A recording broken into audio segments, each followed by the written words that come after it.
Bonsoir à toutes et tous, ravi de vous retrouver pour le nouveau chapitre de Retro Movies, bien sûr une rubrique qui continue régulièrement sur la chaîne Attention ça tourne. Je suis ravi donc de pouvoir vous parler aujourd'hui d'un film qui a compté dans l'histoire du cinéma de science-fiction des années 60, fin des années 60 plus précisément, avec en 1969 donc la sortie d'un film atypique, original, qui fait penser un peu, je dirais, à un épisode allongé de la quatrième dimension, quelque part, mais ça m'étonne pas vu les auteurs de ce scénario. Voilà, donc sur lequel je vais revenir. Donc aujourd'hui, on se retrouve sur un enregistrement, donc pour ma part en solo, puisque je vous l'ai dit, j'alterne entre l'enregistrement live maintenant sur cette rubrique Retro Movies et l'enregistrement, bien sûr, où je ferai toujours des enregistrements de façon indépendante, c'est-à-dire de façon isolée, on va dire, pour donc continuer à vous faire connaître le cinéma de genre qui a bercé, je dirais, ma jeunesse jusqu'à mon âge adulte, évidemment. Et aujourd'hui, on va parler d'un film, je dirais, assez étonnant quand même. Non pas par le réalisateur, Robert Parrish, qui n'est pas du tout quelqu'un qui est habitué à la science-fiction, qui ici œuvrait pour la première fois dans ce genre, et qui n'était pas le réalisateur en plus choisi par les scénaristes Jerry et Sylvia Anderson, célèbres donc pour la série Cosmos 1999, surtout la première saison, puisqu'ils n'ont pas signé, et on comprend tout de suite les scénarios de la seconde saison qui est absolument catastrophique. Mais en tout cas, on reconnaît ici la patte, hein, bien sûr, donc de ces deux créateurs de génie, qui signent un scénario donc autour d'un cas, on va dire, assez surprenant, bien que c'est un thème traité très souvent au cinéma, le doppelganger. Et d'ailleurs, un des titres, c'est Doppelganger de ce film. Donc il s'appelle Voyage au-delà de l'autre côté du soleil en anglais, et puis en français c'est Danger planète inconnue. Donc voilà, donc de quoi abreuver, je dirais, les esprits curieux pour un film de science-fiction que j'ai envie de vous faire découvrir, parce que pour moi il a compté. C'est un film qui donc à la base devait être réalisé par Roy Ward Baker, qui était un des je dirais, réalisateurs fétiches du studio Hammer. Malheureusement ça ne s'est pas fait sur le désaccord donc de la production, qui a préféré choisir un réalisateur américain, puisque c'était une production aussi avec des capitaux américains. Donc évidemment, ils ont proposé donc un réalisateur qui n'avait jamais touché à la science-fiction jusque-là, qui s'y essaye, on va dire, et qui fait bien le travail d'ailleurs.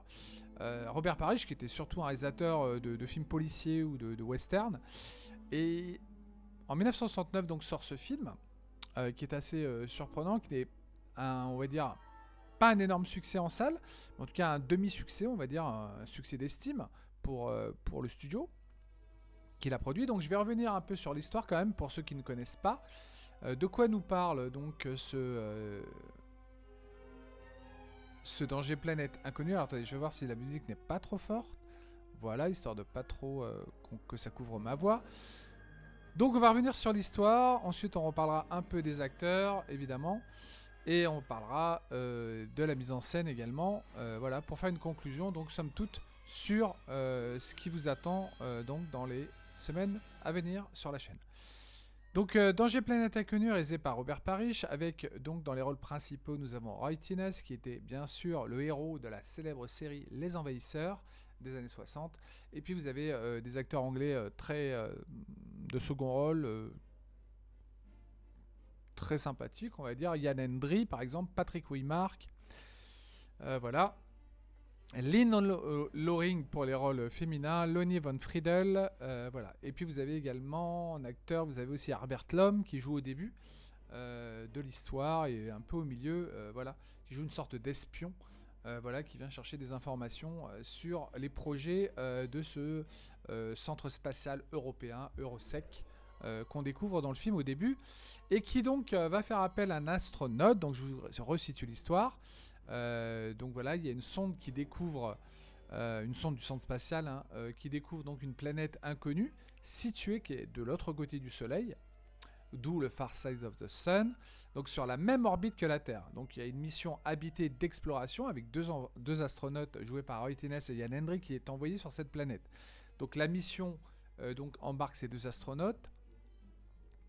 Donc un scientifique, donc ils sont placés en hibernation durant les 3 semaines du voyage pour rejoindre donc cette planète inconnue.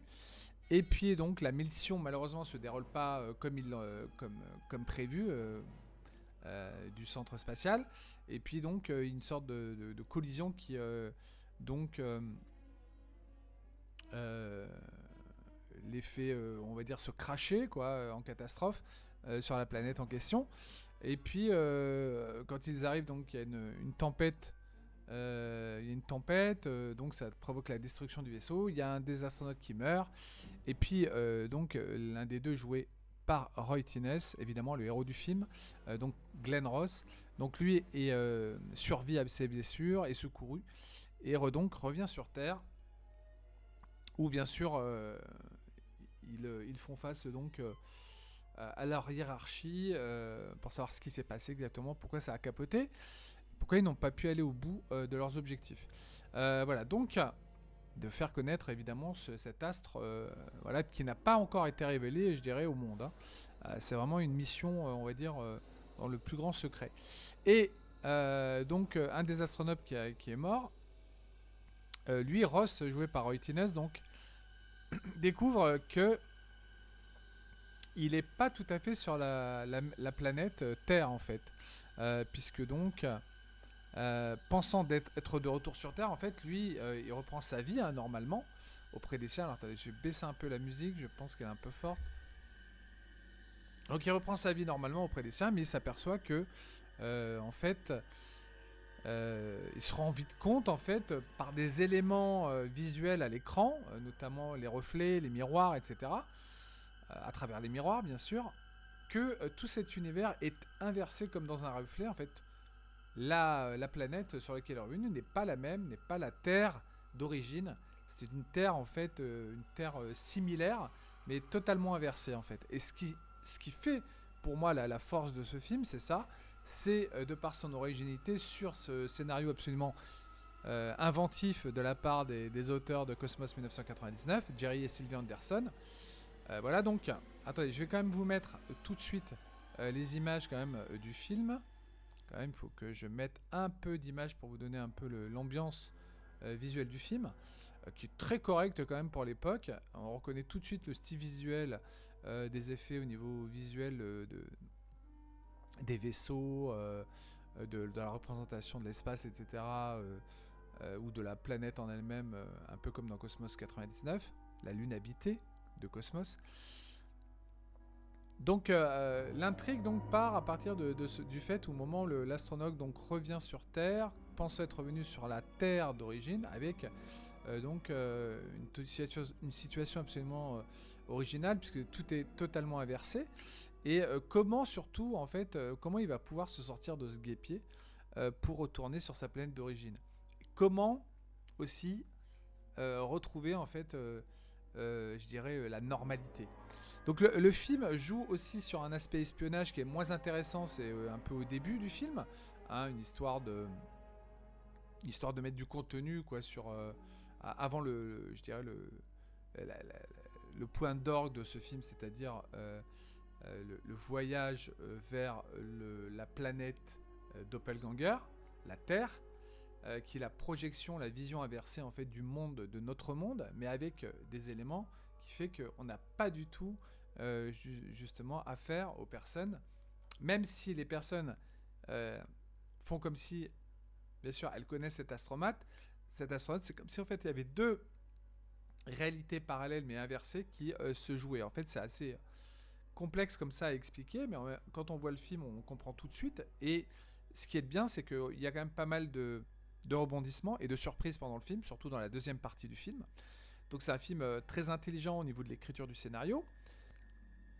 On peut revenir aussi sur l'aspect un peu, je dirais, géopolitique, un peu des missions spatiales, etc. Avec l'Agence spatiale européenne, les véhicules utilisés, voilà, l'histoire aussi un peu d'aller, je dirais, dans la course spatiale contre l'ennemi, voilà. L'ennemi communiste, hein, puisqu'il y a toujours un peu, bien que ce soit un film anglo-américain évidemment, il y a toujours un peu ce spectre dans l'histoire de la conquête spatiale d'arriver avant l'adversaire, enfin de prendre les rênes, de faire les choses avant l'autre. Là, il y a un contexte aussi d'espionnage avec quelqu'un qui essaie de subtiliser des informations sur donc cette mission. D'ailleurs, la scène d'intro nous montre une scène assez intéressante avec Herbert Lom, qui va essayer de voler en fait des plans avec un œil photographique, des plans du projet qu'ont prévu qu'a prévu le centre spatial. Donc il travaille pour l'ennemi évidemment. Mais au-delà de ça, ce qui est le plus intéressant évidemment dans le film, c'est tout autre chose. Alors ce qui fait que pour moi le film, il a quand même un côté assez, je dirais, c'est un film de science-fiction donc qui mêle aussi le fantastique, hein, puisqu'on est dans un monde, on va dire, je dirais une histoire qui ressemble à la quatrième dimension, dans le côté fantastique, la science-fiction, puisque évidemment ça se passe, on va dire, pas dans un futur très lointain, donc c'est plutôt de l'anticipation, mais il y a le contexte science et fiction, évidemment. Donc il y a vraiment un peu des trois, hein, la fantastique, la science-fiction, le côté anticipation, avec les technologies, etc. Technologie spatiale, etc. Et surtout, le point vraiment culminant du film, c'est de nous parler d'un cas de doppelganger absolument effarant, avec une Terre, on va dire, totalement jumelle en fait de la nôtre, où en fait tout, il y a le reflet miroir, c'est une Terre, c'est une planète. Vous le savez très vite, hein, au milieu du film, hein, quand Roy Thinnes, son personnage, donc s'aperçoit en fait qu'il que les choses sont inversées dans sa vie de tous les jours, et que les personnages bien sûr le reconnaissent, mais ils ne savent pas que l'autre en fait est dans sur la planète d'origine. Enfin, c'est un film complètement fou en termes de conception. Voilà, donc c'est l'idée du scénario, je dirais. C'est ce qui fait aussi l'intérêt vraiment premier de ce film, au-delà de son aspect visuel en termes de mise en scène qui est assez, on va dire, intéressant, au niveau des plans, je dirais surtout de la planète. Et puis surtout les décors, hein, les décors vraiment du centre spatial qui sont vraiment, je dirais, typiques, je dirais, des années 60. Hein. On est voilà, dans quelque chose d'assez révélateur de ce que les productions de l'époque montraient. Alors on sent qu'il y a un peu plus de budget quand même que dans un film comme le film de Roy Ward Baker, Alerte Satellite 02. Voilà, donc les personnages féminins ici sont un peu, on va dire, pas en retrait, mais beaucoup plus en retrait que les hommes quand même. Notamment le personnage de la femme de Roy Thinnes, jouée par Lynn Loring. Et alors ce qui est intéressant aussi, c'est le fait dans cette histoire, c'est qu'en fait on va se retrouver dans une sorte de d'imbroglio en fait compliqué, puisque Roy Thinnes donc lui prend conscience qu'il n'est pas chez lui. Comment revenir à la normale? Est-ce qu'il faut faire le chemin inverse, etc., pour retrouver sa normalité? Et est-ce que parce que peut-être que la Terre jumelle a fait exactement la même chose en découvrant notre planète d'origine. C'est complètement fou dans le concept, mais c'est ça en fait ce qui se passe, c'est que les deux choses se sont passées quasi en même temps. Bon, ça on l'imagine dans le film. Bon, le film il date de 69, donc je peux spoiler un peu, les amis, spoiler alert, désolé. Mais ce qui est fou, c'est que donc finalement cette planète jumelle qu'on n'a jamais vue et qui est apparue donc fait exactement les mêmes choses à l'inverse de nous, quoi. En fait, c'est-à-dire qu'en fait notre planète d'origine, celle d'où Roy Thinnes part avec l'autre astronaute, donc il découvre cette planète qui est notre Terre jumelle. Les autres sur la Terre jumelle font exactement la même chose, donc en fait il y a une sorte d'inversion de part et d'autre qui est absolument géniale, puisque donc chacun va vouloir retourner à son point d'origine. Donc ce film est complètement fou, quoi, je veux dire, et ça m'étonne pas des deux auteurs en question. Il fallait bien imaginer une histoire un peu, je dirais, à la quatrième dimension, comme ça. Le film, il y a un effort aussi sur le réalisme scientifique des choses, qui en fait quelque chose d'assez crédible au niveau de ce qu'on voit à l'écran, des combinaisons spatiales, des instruments aussi spatiaux, etc. Que ce soit dans le centre, dans les vaisseaux. Voilà. La présence de Roy Thomas vraiment est un plus, puisque c'est un super acteur et qu'il est très très habité, encore une fois, dans les personnages qu'il incarne. Dommage, parce qu'il n'a pas eu une énorme carrière d'un point de vue cinéma. Voilà, mais bon, il a eu quand même quelques rôles clés.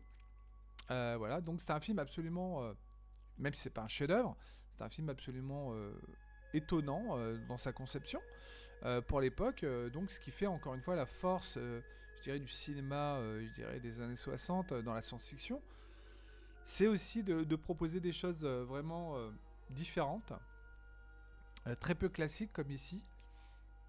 Voilà, grâce à une idée forte, originale, je l'ai dit. Voilà, bien exploitée quand même, plus ou moins pendant le film. J'ai trouvé qu'il n'y avait pas vraiment, je dirais, de choses qui ne collaient pas en termes d'incohérence, enfin, de mon point de vue. Voilà.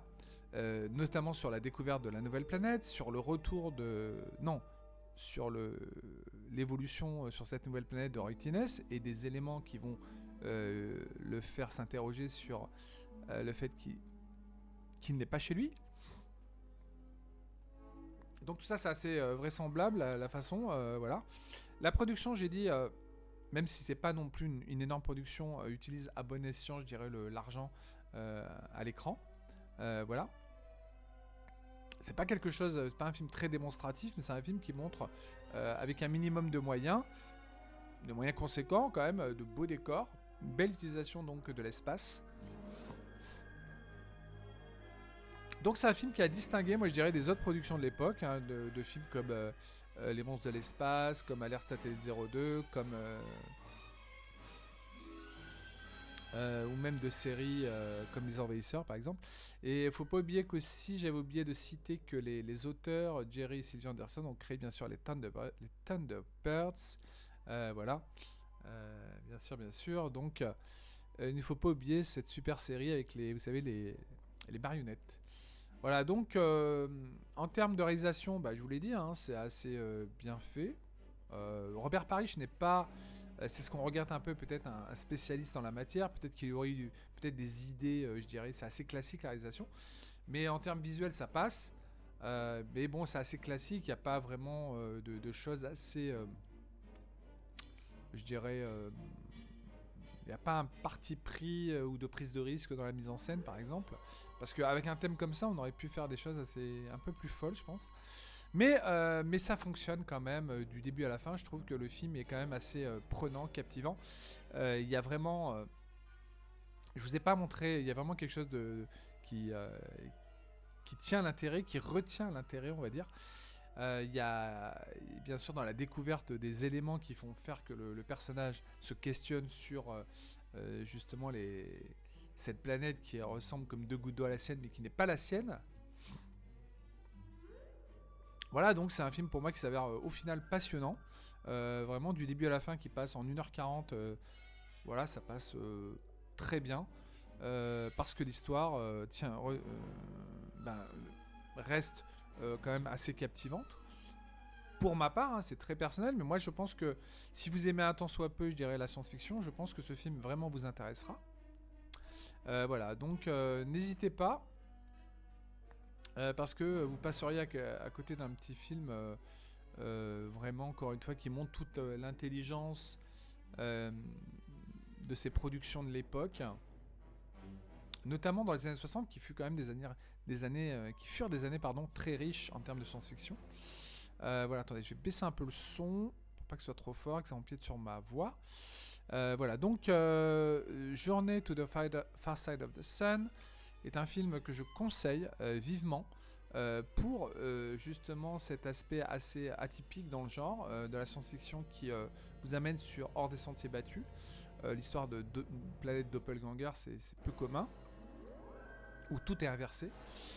Donc c'est un film, qui mériterait d'être davantage reconnu quand même, en tant que film de science-fiction, voilà, qui tente quelque chose de différent. On peut croire que le film a un peu vieilli, mais franchement, si vous êtes nostalgique aussi de ce qu'on a pu faire dans le passé, quelle que soit la génération, on peut très bien y prendre du plaisir.